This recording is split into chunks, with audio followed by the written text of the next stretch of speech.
This is an interview with Eugene Houser on March 7th, 2008. We're in the...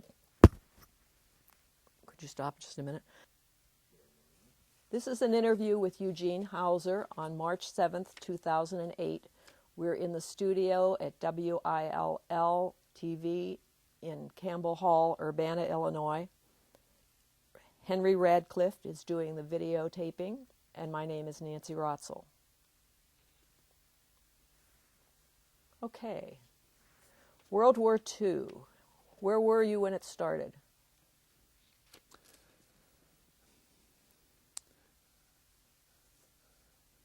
I was probably still in high school when it started. Yes, I was, because we didn't get involved until 41. But in 41, I happened to be over at the university at Purdue when Pearl Harbor was bombed. Well, how did you find out about it? It was on the radio, I guess. They didn't have TV at that time. Right. Yeah. Do you remember the reaction to it? I wonder what effect it was going to have on all of us. Yes. A lot of talk on campus? Oh, yeah. And how did you get involved? Well, I finally got through the university and was drafted at the end. I was out in the field. My father was handicapped, came out walking with a crutch, and had a notice from the draft board to appear for induction, and he wanted me to apply for deferment, and I said, no, I can't. I've got to go. What year was that? It was in 44. And you were in the field where? In Farmer City, on the farm in Farmer City, yeah. And from there, in October, it was October then, I went to Camp Atterbury in Indiana was for the induction center. And Camp Atterbury, we moved to, didn't know where we were going until we got to Atlanta, the rail yards. Somebody said, well, you're going up to Camp Croft in South Carolina. So I had a basic training in Camp Croft, trained as an infantry scout. And that's where you're supposed to get all the intelligence and go up in front and see what's going on and report back. At the end of the basic training, we moved to Camp Patrick Henry and then shipped out from Newport News, Virginia, on the U.S.S. America, some probably 5,000 replacements. They weren't units then, they were just replacements to fill in the vacancies in the units from the combat. One member of the crew was Red Skelton, the comedian. He was an Army person, served his time on the ship as his Army duties, and then all the intervals in between his working, he was entertaining all the troops. By the time we got to Naples, he was exhausted. What was his job on the ship? I don't know if he was peeling potatoes or what he was doing. But someone got the bright idea as we came to the Straits of Gibraltar at night. They said we'd take a survey, and if they got $5 million worth of prudential insurance, if the total prudential insurance had totaled $5 million, they would turn the lights on the rock. So we went through. Of course, there weren't any lights on on that, because Prudential is Rock of Gibraltar is a trademark of Prudential Insurance. Then we went on through the Mediterranean over to Bay of Naples, where we disembarked, but we couldn't get to the dock because the bay was full of sunken vessels. So we had to pull up to one vessel and put our gangplank down and walk from one vessel to another to another to get to the shore. And then they put us in semi-trailers and hauled us out to Count Ciano's dairy farm as a first staging area. Count Ciano happened to be the son-in-law of Mussolini. But from the period of time I was in at the dairy farm, it served some time as night guard for the 10th Mountain Division up in the mountains. And from the dairy farm, we moved into Caserta for a staging area. And that staging area was near the Chief Headquarters, which is Supreme High Command of the Mediterranean Theater. And then from there, we moved up to Naples. And before I was assigned to any unit, my spare time, I went to the headquarters and helped the troop movement officer with his duties. And I found out that there was a vacancy in the headquarters for a typist. So I said, well, I can learn, I can type.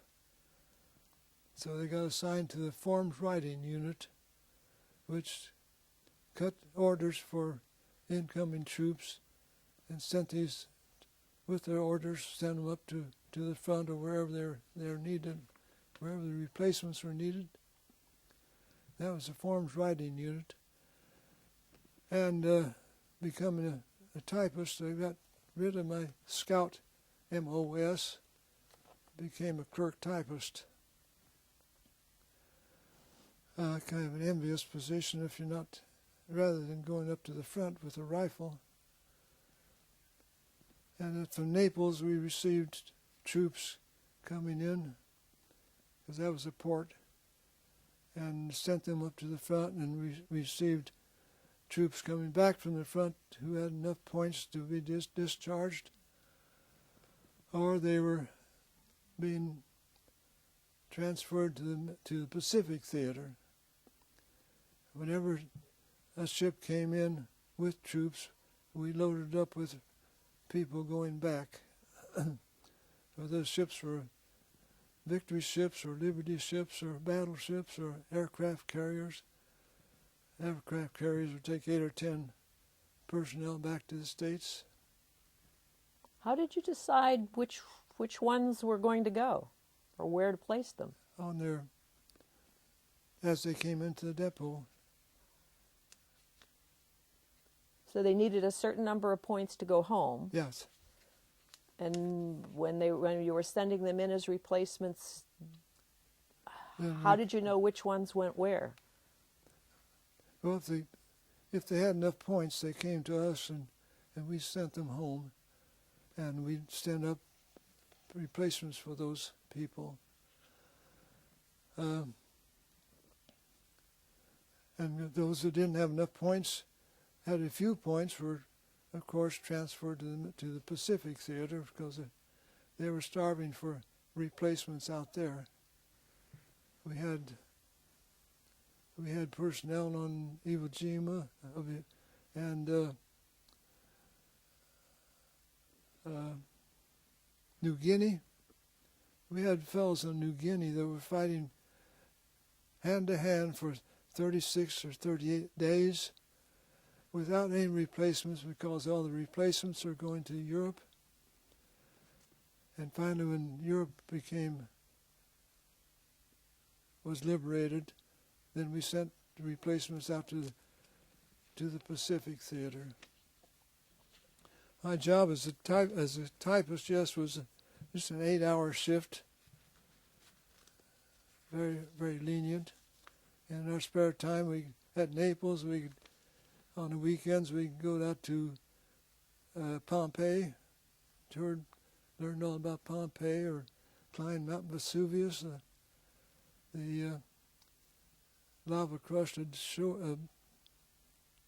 banks of the Mount Vesuvius. We climb up there and look inside, see all the steam squirting out. Or we could on another weekend, we could take a PT boat and go to the Isle of Capri. And then, in Naples, the area we were involved with was and Mussolini was going to have a World's Fair, and so he had a lot of fancy buildings and auditoriums and buildings. We used those. And then we moved up to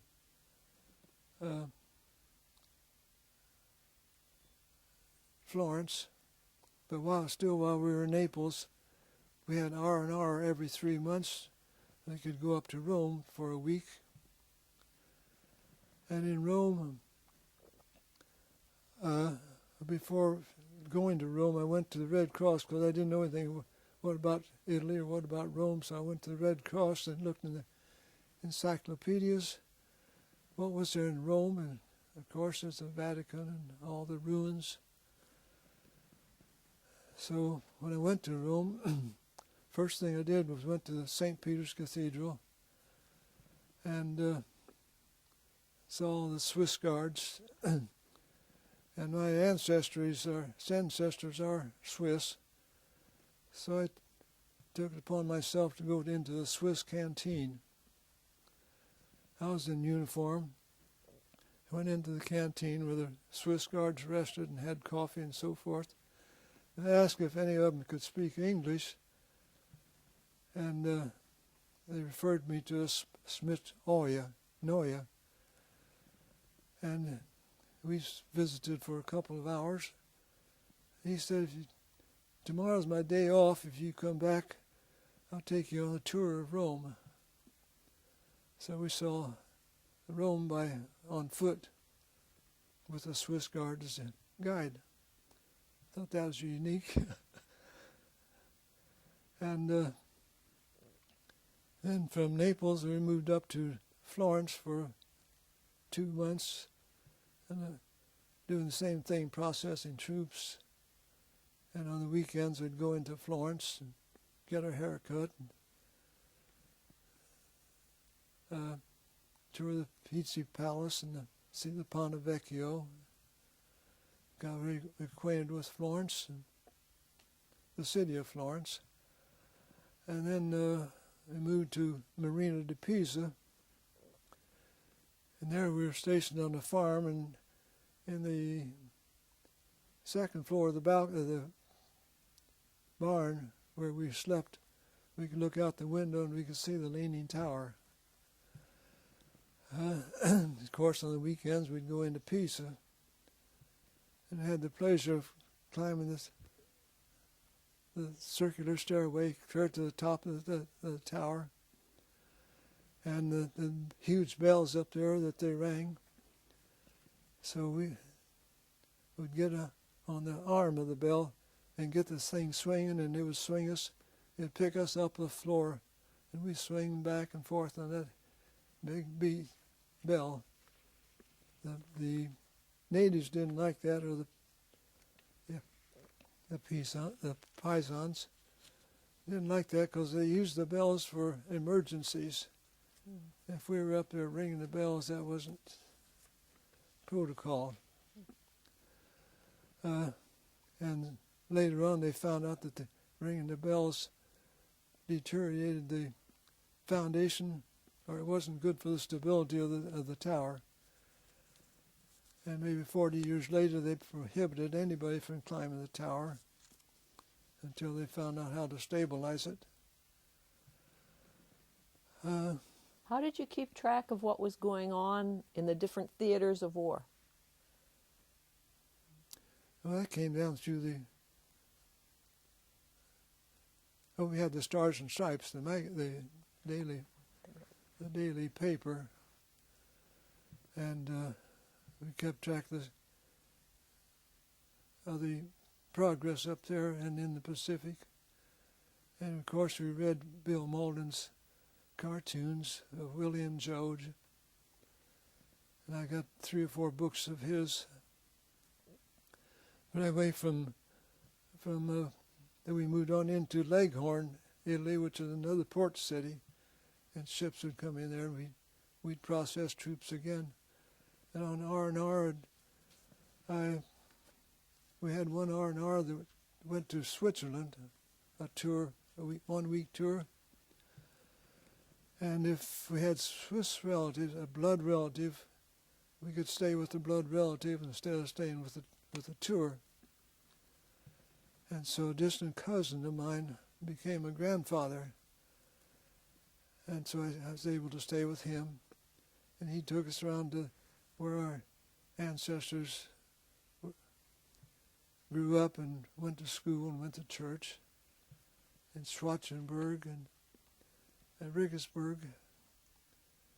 And I met a couple of younger cousins that were going to the Polytechnic in Zurich, studying for their doctor's degrees.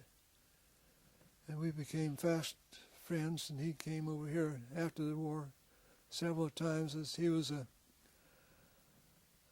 associated with the Stanford Research Institute. He represented the Near East for the Stanford Research Institute. But anyway, I think I had 2 R&Rs in Switzerland. How did the Swiss feel about the Americans? Well, they were neutral. So they didn't have any opinion on the war? Yeah. I mean, personally. Our relatives were friendly because we were making progress, getting the Nazis out of. My grandfather there had a car, but it was in the garage, covered with the canvas and up on blocks, because they couldn't drive it during the war. So we took a train every place.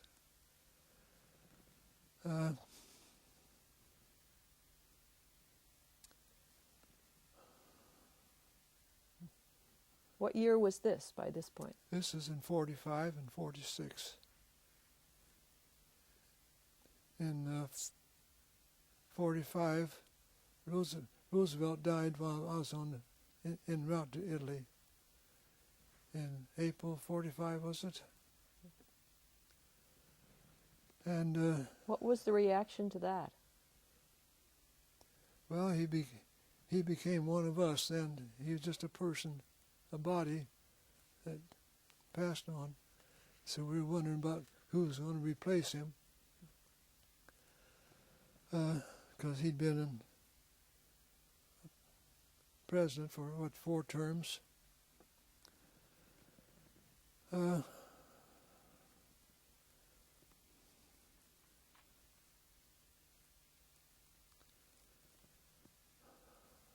Do you think that there was a reaction to who his replacement was? Yeah. Did you even know it? Do you know much about him? No, I didn't know much about Truman. But back to you talking about the reaction of the Swiss people.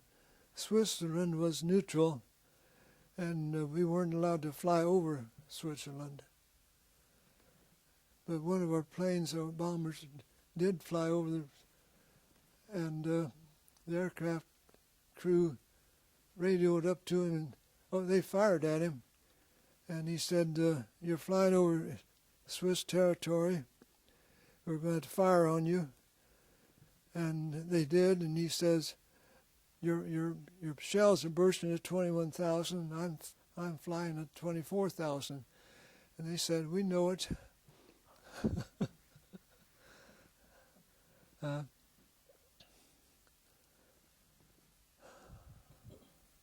How big was the office that you keep saying we moved from here to there? How big was the office you were in? How many people? Oh, I think there's 4 or 5 typists. Mm-hmm. And we'd cut metal plates, put their information on it, and those, when they came into our depot, they filled out a form, and we put their name and address.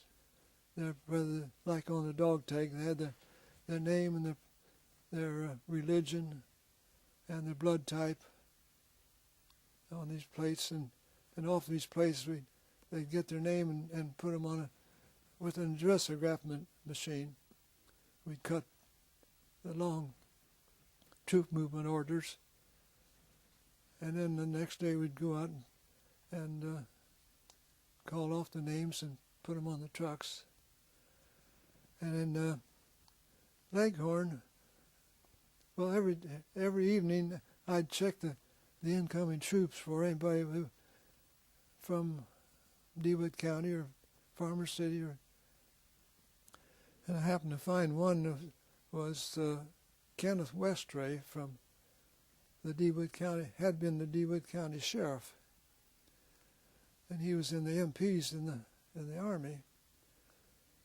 So I went over to where he was barracked that evening and told him who I was and that he was going to ship out on a certain ship the next day. And he said, well, this is the first time in my 4 years in the service that I knew what was going to happen to me the next day. While he was in service, his wife was the sheriff of DeWitt County. Interesting facts like that. He's the only person you ever met? Only one from Illinois, too? Or were there others? Well, there are a lot of them from Illinois and all over the states. So I became acquainted with all the forts because we would send them to Fort Dix or Fort Monmouth or all that. I became acquainted with all those names. And for Illinois, we sent them to Fort Sheridan or Great Lakes. How did anybody keep track of how many points somebody had to know to send That was them back? by the month's service overseas, and the battles. I think maybe the battles were counted, and the number of children that you had at home. So each of them counted so many points, and I don't remember then the high points what they were, but we'd ship home the high pointers, and then they kept reducing got down to the low ones. I just wondered where the records were kept, because you didn't have a computer in the to pull it all up. The headquarters of each battalion. And it was all done on paper. Yeah, oh yeah. It followed each soldier. Their records did.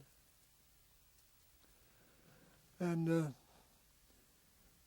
back to Leghorn, I became acquainted with James Kubitsumi, who was a member of the famed 442nd Infantry Regiment, the Nisis, Japanese Americans, who were imprisoned in Idaho. And so a bunch of them got together and formed the 442nd Infantry Regiment. And they were shipped to Italy and had some of the worst battles, the dirtiest ones.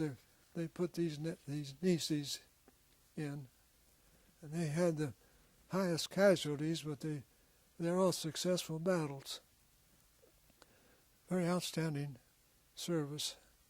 But Jim was in the service while he was in the depot.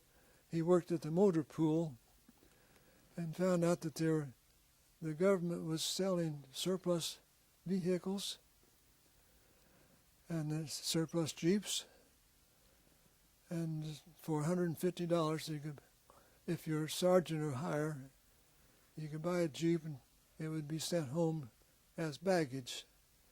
So Jim picked out a real nice Jeep for me, one that had been in service. On the front bumper it still had the post that went up above the windshield with a hook on it. So when they drive the Jeep down the road, and the Germans would have a piano wire stretched from tree to tree across the road, and this bar would catch that rather than behead the drivers or the Jeep personnel. So the Jeep I got still had this bar on it, so I knew it had been in service.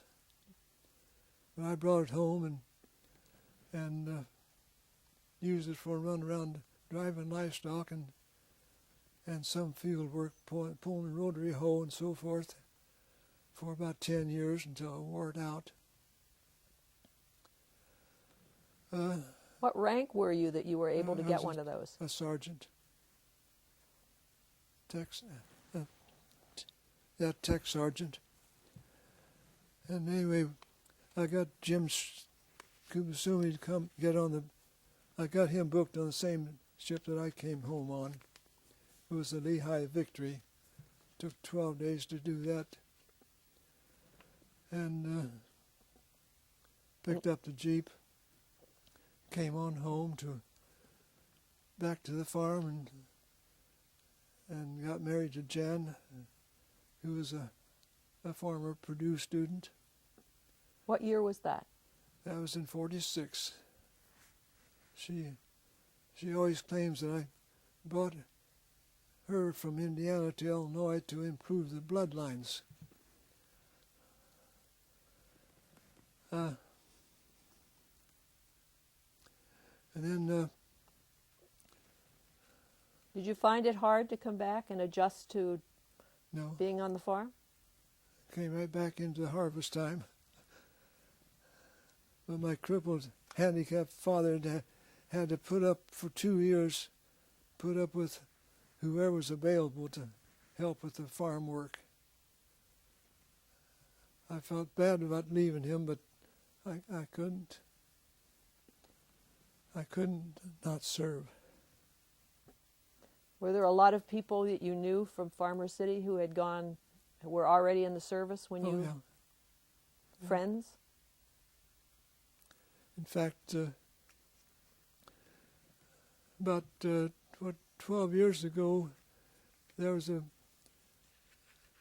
kind of a fair on the main street of Farmer City, and there was a tent next to the library, and some of the fellows were out in the tent talking about their World War II experiences, and John Dawson and John Overton were there talking about theirs, and they thought, now these stories ought to be written down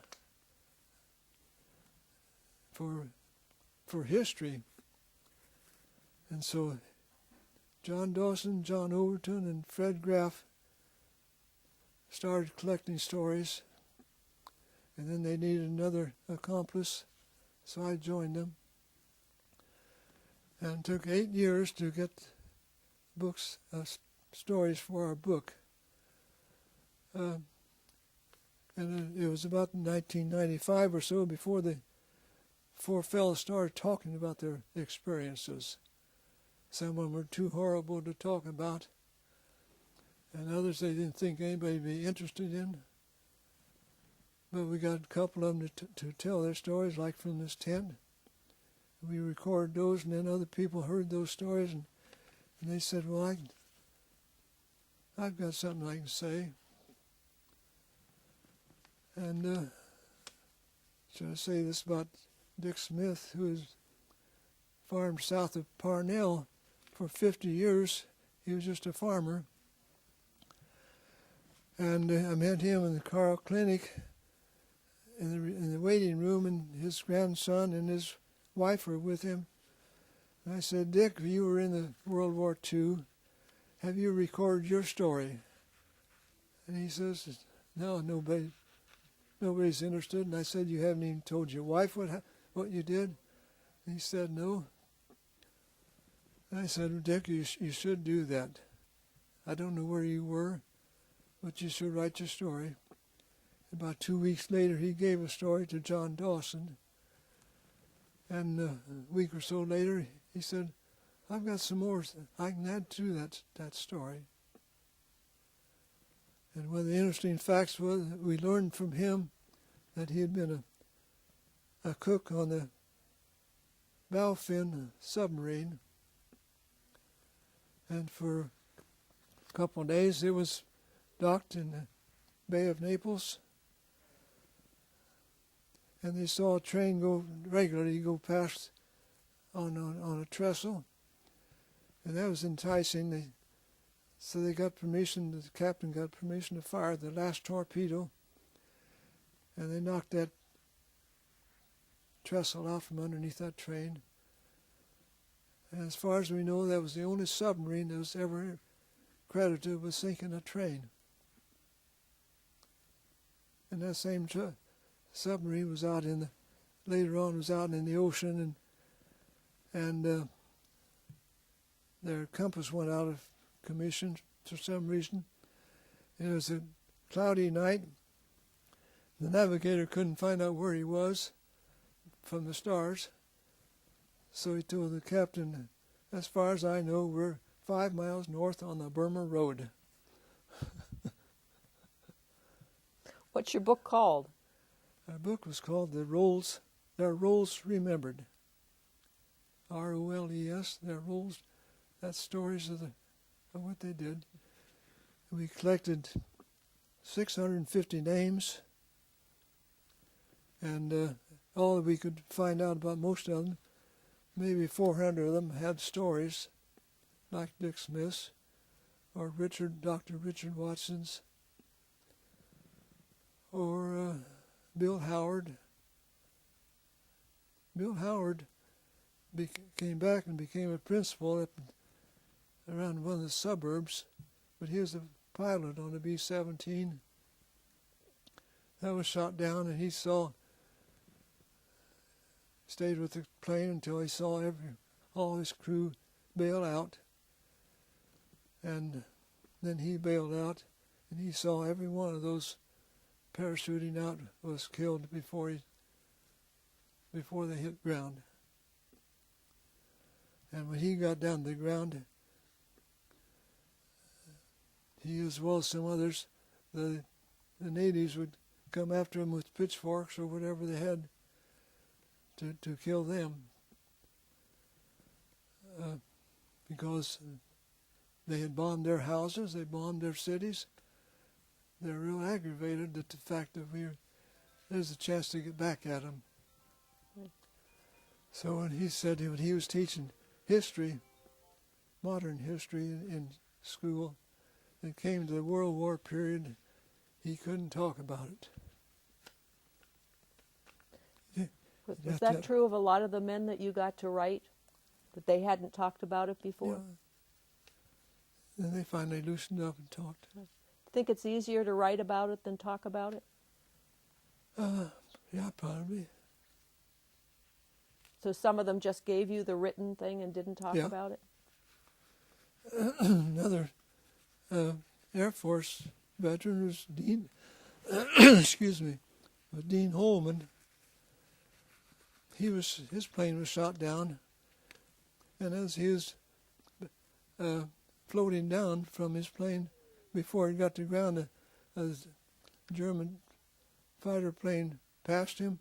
A lot of times when the German planes would come back and they'd shoot these parachutists, but this one came back and waved to Dean. And so Dean said, well, no time to not be cordial, so he waved back to him. And when he landed, but he'd been shot in the leg in the POW camp. He had to lose one leg. Do you think it helped them to talk about it? Beg pardon? Do you think it helped them to talk about it? I think so, yes. Did you all get together at the end of the book? Have another tent party? No. Because by that time, in 8 years, many of them had passed on. And that's the reason 10, 12 years ago, we wanted to get these stories down, because they were dying veterans are dying at 1,000 a day. Is that right? 1,000 a day? Pretty frequently, anyway. You see in the newspapers, the obituaries, there'd be a flag with the obituaries. There'd be 5 or 6 obituaries with flags on them. So we had to get those stories recorded before they were lost. That's one of the more facts of my life, something I was proud to do, to record those. Looking back at it all, how do you feel about World War II and being part of it all? It was necessary. We had to. And the country, everybody in the country was involved with it. As civilians, they were in munitions, or in assembling jeeps or making tanks. One of our stories, we included others that were in wartime efforts back in the States. One fellow from Farmer City painted victory ships up in at the plant north of Henry. I forgot the name of it, but Kaiser made victory ships up there, and they floated them down the Illinois River into the Mississippi. But he painted those ships, and we included his story in our book. Did your dad know you were writing it? No, he died. How did he feel when what did he say to you when you got home? Welcome home, son. Yeah. How had you kept track of what was happening at home? Well, we sent victory letters. We'd write a letter, and then they would be microfilmed, I think, and sent home, and then they'd reconstitute the microfilm into a victory letter, and send it back to the family. Oh, we did. When I was in Switzerland one time, I called for $13. You could make a phone call back to the States. So I was there, and I made arrangements for it, and had Jan went from Indiana back to where my folks lived, and I said I'd be calling at a certain hour. And so for $13, I talked for 3 minutes to the family. Otherwise, it was just by mail. Afterward, did you keep in touch with any of the special friends that you'd met? Oh, yes. Any in particular? One was Jim Kobisumi, got Alzheimer's and passed away about 2 years ago. And two of our other typists, one of them has died and the other one is in Colorado. He came home as a sergeant, and on a G.I. Bill he became a veterinarian. And after working as a veterinarian in the States, he re-enlisted and was a officer in the veterinary corps. And he stayed there for his 20 or 30 years. I've forgotten how many. His retirement, that was another buddy. Did you all get together? We visited each other, yes, once or twice. And did you talk about what happened then?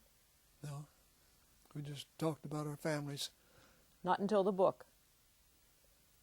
Now, well, John Dawson. Oh, I should mention John Dawson. He was a member of the First Special Service Forces. The Special Service Forces. He was in the first one. They were trained to do anything. They trained for mountain skiing, or scuba diving,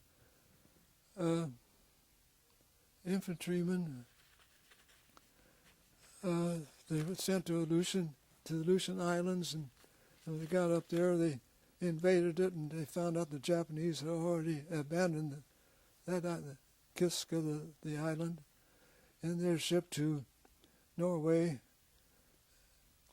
for their skiing, and their white uniforms and everything for skiing. And then he was down in Italy in the battle of the Anzio battle, and into Italy. South of Rome, there's a Mount Defensia, which that mountain controlled a main highway from Naples up to Rome, and the Germans were situated on top of that mountain, and 2 American divisions and 1 British division had tried to conquer that mountain, but their 3 divisions were backed off. And so his special service force, I think there's 1,500 in the force. In 2 days, they repelled straight up on the backside of this mountain. They'd repel at night and then rest in the daytime and then climb up and again the next day. And in 2 days climbing up, and they surprised the Germans and captured them, and they had to wait several hours before they got reinforcements to help them. The Special Service Force had captured them. Then they needed American forces to come up and take over. And I think one of the generals didn't have anything to do with the Special Service Forces. They thought that their men could do it. But then after this Mount Defensia campaign, the Special Service Force was accepted. And then John Dawson's unit was the first ones to liberate Rome. Is that in the book? He was one of our authors, and we were quite proud to be associated with him. Every time we'd meet, we'd learn more about his experience.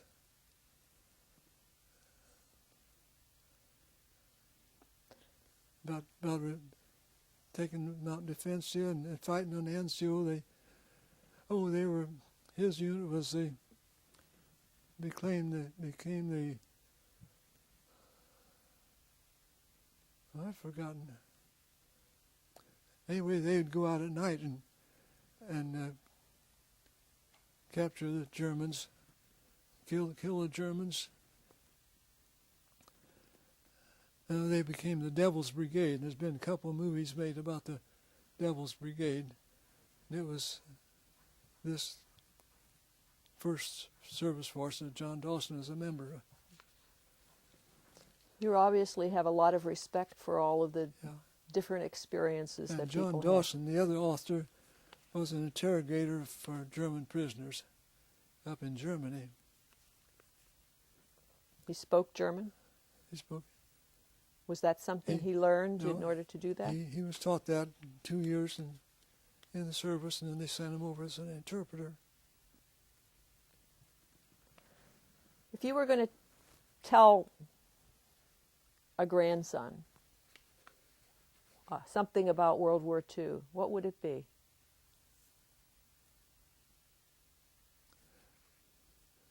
I think I'd have to. My service was not a heroic service.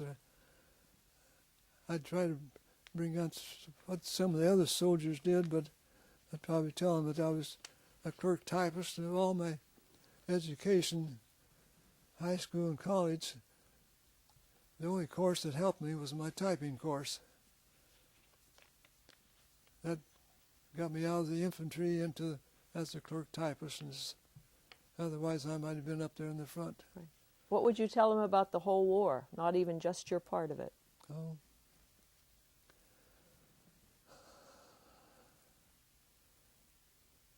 Well, it was a conflict in which we had to enter. We were involved in it before the war in supplying materiel. At Pearl Harbor, that broke the bridge, and we had to join the effort then with personnel. I just tell them I was proud to serve, and hope that he wouldn't have to. Is there anything else you want to tell us about? I think that's about it. Important time in your life. Beg pardon? An important time in your life. It was.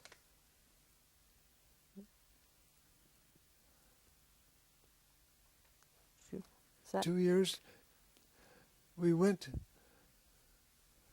It wasn't by choice that I was a clerk typist, but we went where we were ordered. And the saying was, it's not ours to.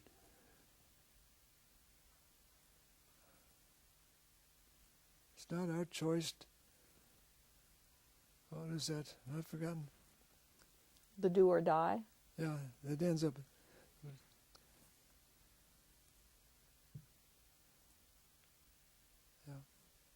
But that's what people did.